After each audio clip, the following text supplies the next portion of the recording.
You're a student that cram all the past questions and hoping to go to the exam hall and ace the exams, and then unfortunately you got to the exam hall, you failed because of one thing: you never studied the textbook, you never studied the course, you were just preparing to go see past questions that you already you crammed. But on the course of seeing the questions that are presented to you in the exam hall, you notice that they were way different from the past questions, but they are not different from what is there in the textbook. The same thing is applicable to machine learning. In machine learning, there is what we call overfitting, where a model attempts to perform so well on the training data and then failed on the testing data, perform very poor on the testing data. And one of the most root cause of overfitting is a scenario where you get to bring in a complex model and use it on a very simple data set. On the human side of things, assuming you are looking for an item, a spoon that you can use to consume more food faster than every other person, in as much as shovel is bigger and can scoop more food more than spoon, you cannot use shovel to eat.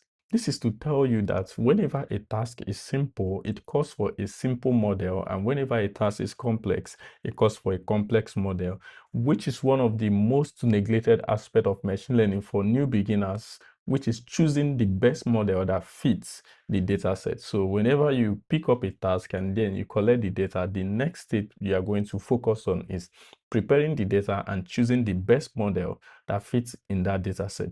Overfitting is mostly caused when we have a very complex model fitting on a very simple data set. It tries to fit on all the points, and then in that case it overfits and underperforms when it comes to the testing data set. So in cases like this, you're expected to take a less complex model, increase the volume of the data set, and also you can use some techniques like regularization to solve the problem.